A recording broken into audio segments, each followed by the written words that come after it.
Hi, everyone. Leadership development programs have been around for decades.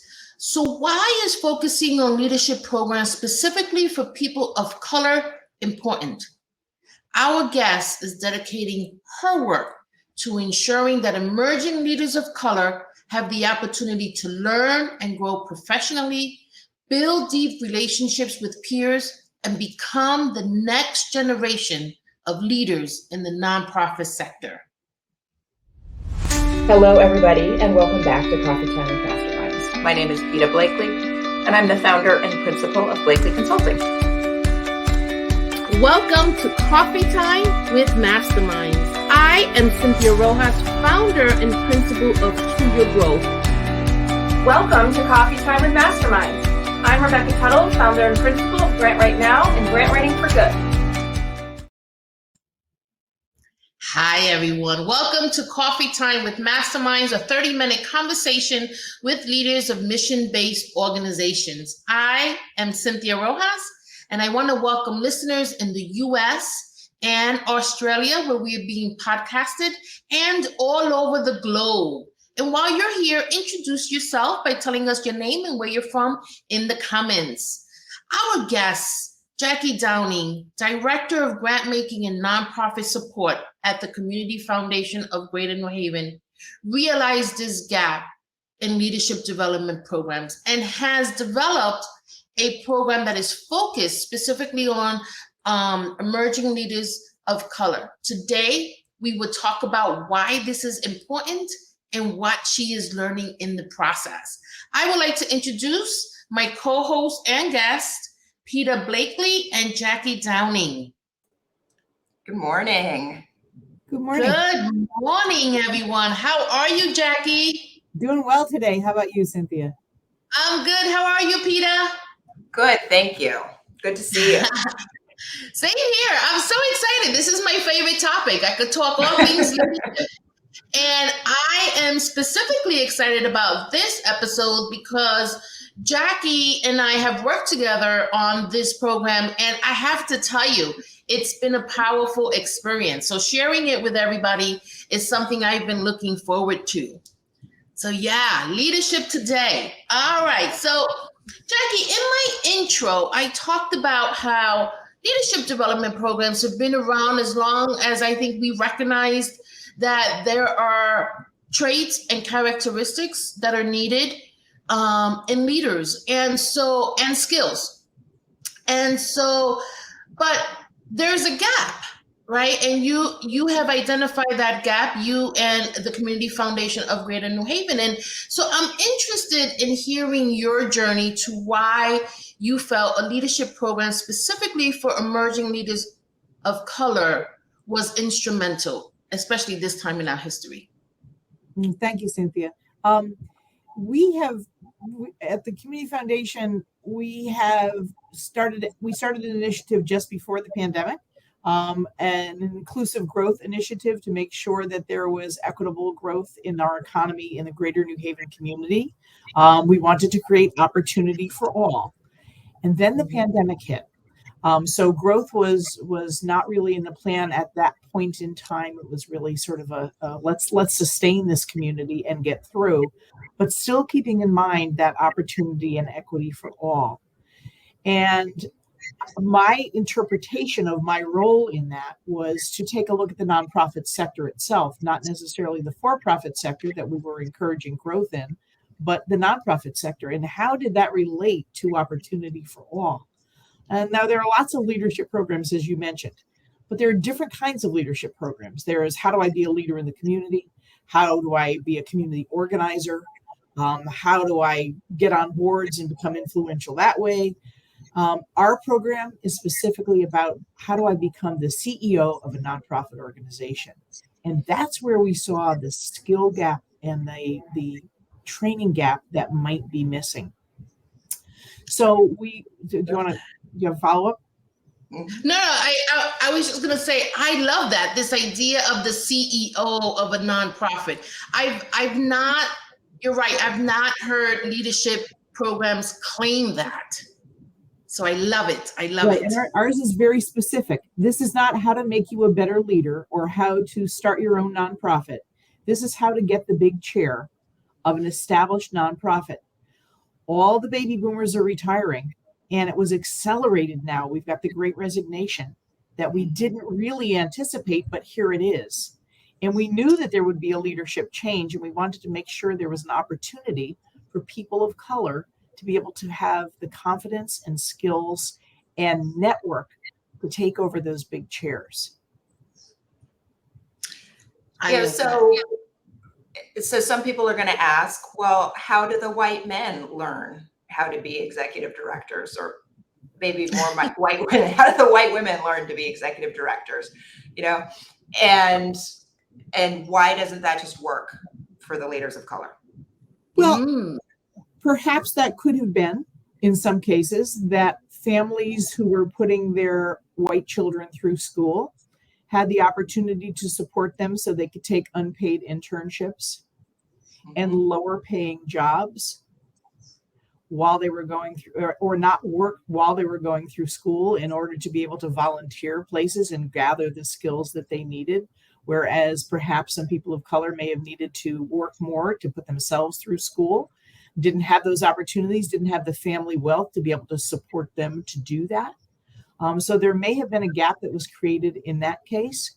There may have also been the old network. You know, if I'm the executive director and a friend of mine that I went through school with wants to bring in their child to learn more, well, I'm going to give them a break. And there may not have been the network created for people to have those opportunities where they had a foot in the door from a relationship of a parent or themselves being able to get into a nonprofit. So I think that's maybe where some of the gap came in. Yeah. Yeah, I'll tell you a little interesting story. The very beginning of leadership theory believed that leaders were born, and they were born out of great white men. Right? It's actually called the great man theory, right? Yeah. And so leaders were just they came to us like heroes, and and then we went into traits, and there's specific traits, right? And then there's specific characteristics, and it wasn't until probably 40 years, 50 years into the industry that somebody said, wait a minute, we can learn this. You're not just born a leader. And so now we're looking at leadership as a process versus a person, right? So the industry has definitely evolved. But back in the day, Peter, we didn't need programs because they were born. Right. And I'm going to push back a little on that because I think some of it is inherent. Some of it is born in you.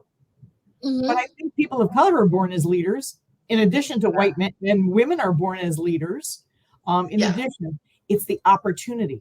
And again, that's the opportunity for all. If you open the space and you allow a leader to be a leader and give them the confidence that they need to step up, then they're there. They're going to use their inherent skills. And then if you can supplement those with programs like the one we do and with all the other leadership opportunities that are out there, then it gives them all that much more advantage. Yeah. And what makes this program focused on people of color? Like what is it about the program that makes that unique? I think it's the opportunity. So the benefit, I think, of making it uniquely for people of color is the safe space that it creates. It brings people in who have lived experience, the same basis of lived experience of what may have been the lens that they can look through life on. Gandhi said, be the change you want to see in the world, you wish to see in the world. This is giving them that opportunity, but it's giving it to them through their own lens of their own experience. Whereas if you are in a group of mixed race, somehow it defaults to the white culture. And Yeah. we didn't want that to happen. We wanted there to be able to acknowledge that there is a difference in the way that people are treated, in the way that paths are taken. And this allows them to have that safe space to talk through that. But it doesn't compromise on the fact that we need to move forward and acknowledge that and gain the practical skills that you need to be in that big chair. So it's sort of taking in both worlds and seeing how you can create that bridge.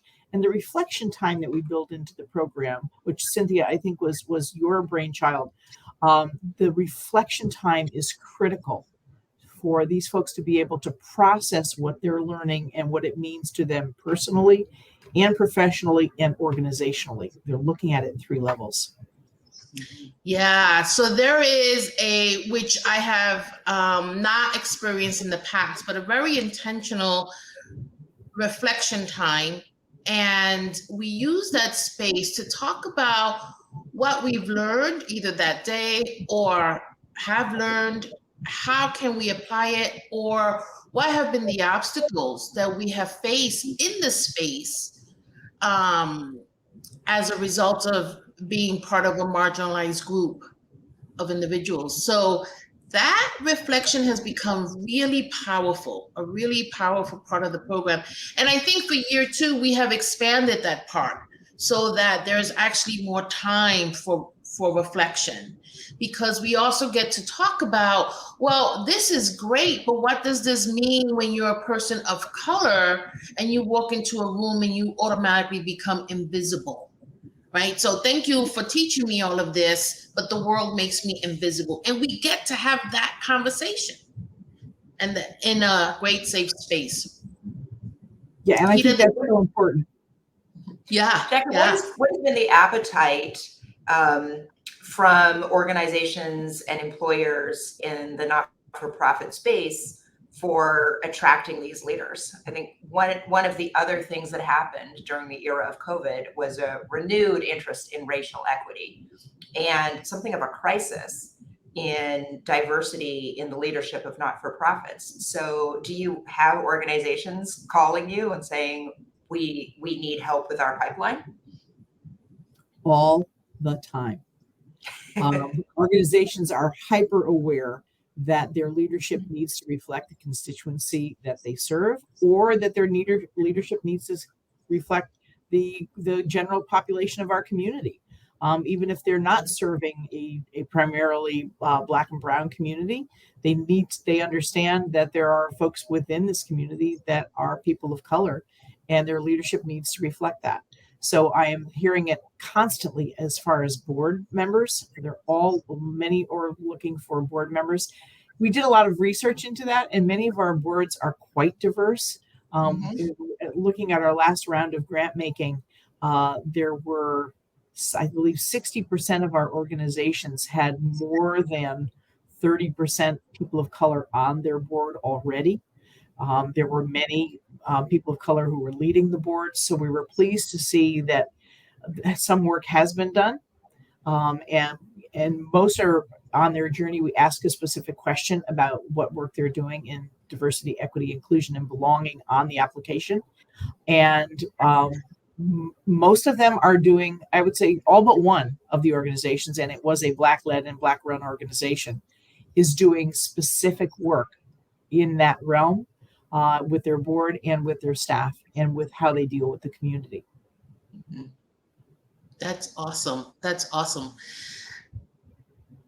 And I had a question and I left my mind. That's been my new mantra. I keep forgetting because I stopped writing down my questions. So another unique thing about this program, which I love, is that the presenters are almost all of them are people of color themselves. And what I have seen, oh my God, and this, I could not have predicted this, like people's eyes open in a very different way because they can now see themselves in the front of the room one day, right? And so we've had really, I mean, we have list of amazing presenters. And because there are also people of color that have also dealt with barriers, they come in already having that lens. And so we've had many of them come and say, you know what, we don't have a PowerPoint. We don't have the 8 steps to success. Why don't we have a conversation? And that just becomes powerful. It becomes powerful. So that's worked really well. And that is unique to this program because it's very intentional. Yeah. And Cynthia, I'd like to expand on that a little bit because you gave me credit at the beginning of this for creating this program. And certainly I was a part of the leadership, and the foundation was the driving force behind saying, let's do a program, figure it out. But I had a colleague on staff here at the foundation, Kara Strawn, who was a woman of color, a Black woman, who helped develop the program. And then we turned to 9 different executive directors who are people of color from our community, and said, if you had a program when you were coming up, what would it have done for you? How would it be structured? How would it work? So they helped us create what the program would look like.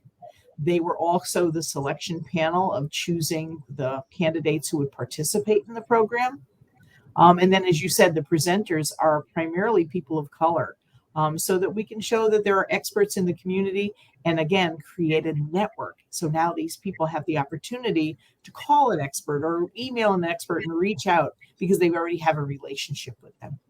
Mm-hmm.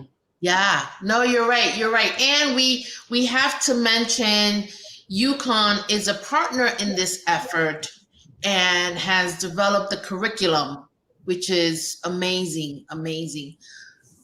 What are you learning, Jackie, on this journey? I mean, you've been down this road. You do a lot of programming, or you set up a lot of programming for the foundation. What are you learning specifically about this journey? Thank you for that, because I had to think a little bit about, it gives me time to reflect on this. Learning that you need to provide that space for reflection, because there are times that folks need that time to process and to digest and to be able to follow up with others, to get their personal feelings out. Even though this is a professional development opportunity, there's so much personal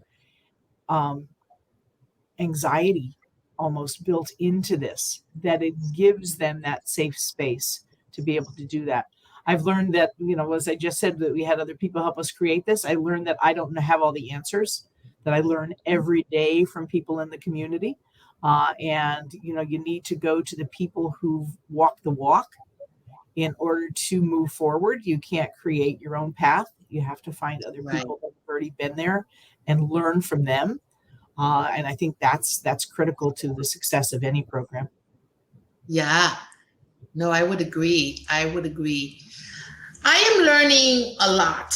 I am learning that I am reminded, I'm not learning this, but I am reminded of the multiple barriers. When you're in it and when you're on the journey to your own leadership pathway, sometimes it's really hard to see. You question yourself first. I don't have enough experience. I don't have an MBA. This is why I got passed up.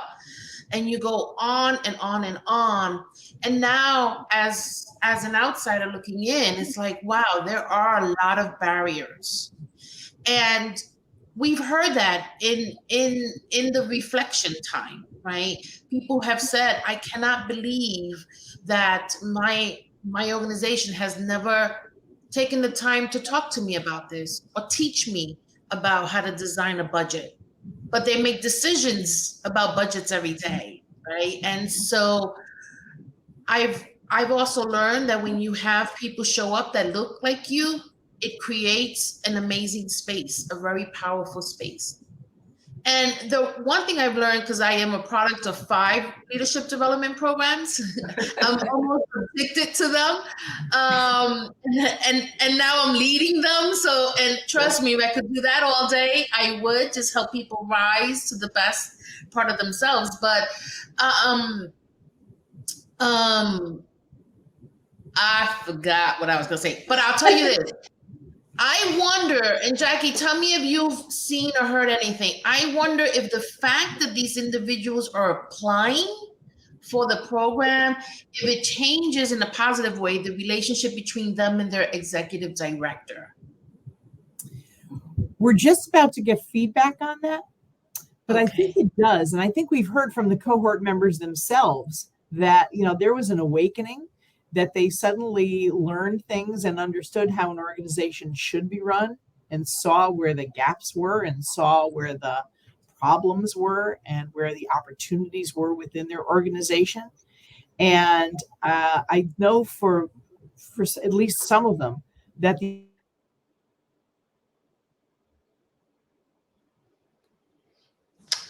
Oh no. allow these new leaders to actually take on a leadership role and make changes within the organization. I hope that's true for all of them. I don't know, but I hope that's true for all of them, because they've picked up some amazing skills and they have great perspective and insight. And they're sort of straddling that. They're part of the community and they're part of the infrastructure. This gives them the opportunity to do both and make some real substantive change. And I love that opportunity for them. And it looks like they're being allowed the space to do that. Yeah. And what is the involvement of their employers in the participants' process? Do they apply through them? Do they get nominated by them, or do they just go on their own and say, "Hey, I want to do this thing"? We specifically did not have organizations nominate people. Mhm. The decisions were made based solely on the qualifications and the aspirations of the individual candidates, not the organization they come from. Yeah. So if they were able to make a compelling case that they really do want to have a commitment to Greater New Haven, and a commitment to nonprofit service, and a commitment to advancing their career, that's what we were looking for. Yeah. We weren't sure where they were coming from, so we were flexible on that. Yeah.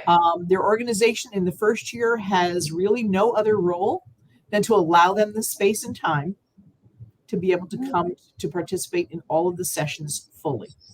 So they have to be able to release them for the time to do that. At the end of the first year, each of the organizations is obligated to do an organizational assessment. So we use the CCAT, the Core Capacity Assessment tool from TCC Group. They participate, they take that survey, board, staff, key volunteers take that survey, and then the cohort member becomes the organization lead on that, works with staff and board to help interpret the report that they get and create an action plan to implement change. And then part of the grant that we make to them is budgeted for them to actually have the resources to do something within the organization. So if it's buying equipment, training staff, bringing in a consultant, the organization has to give them the resources to do that from the grant that we make, and allow them the time and the access to the board and staff to be able to make those changes. So the organizations themselves, it sounds like they're going to really learn a lot about themselves through this process. We hope so. We hope so. And we hope, and every organization has a lot to learn from itself. The CCAT is not a report card. It's really just a snapshot, and it's perception. So the people who take the survey, they're sort of into intuitive questions that, what is your opinion about how strong your mission is shared by board and staff, things like that. So once those perceptions come through, most executive directors will find it as an affirmation of what they already know, but it's a great document to be able to turn back to the board and say, see, I've been telling you this for years. Yeah. We have something we need to do. In this case, it gives our cohort member an opportunity to be seen as a leader, right? To be able to develop that action plan, to develop the budget they need in order to do that, to make the contacts they need to make it work within the staff and externally. So it really gives them an opportunity to step up and be seen by their senior leadership and their board as a person who can affect change within the organization and move it forward. Yeah, and probably to see themselves, right? To be using the skills that they might have been developing in the program, and to see themselves as capable of effecting change in their organization. Right. We're hoping that this gives them an opportunity to use what they've learned. Yeah. Another thing it does is that it starts to build a network, and this is instrumental in leadership programs. I've mentioned that I've been to a bunch of them, and in all of them, I have built strong relationships that surpass like years and years after the program, and we are still partners, and we consider ourselves colleagues, and there are people that I can call even 12 years later, and if I needed them, I know that they will be there, and that's really powerful. And what this program is doing is because every participant is a person of color. Jackie, what you're doing in essence is building a strong network of colleagues who are going to be the next generation of nonprofit leaders in the city of New Haven or greater New Haven. And that's worth every bit of this process.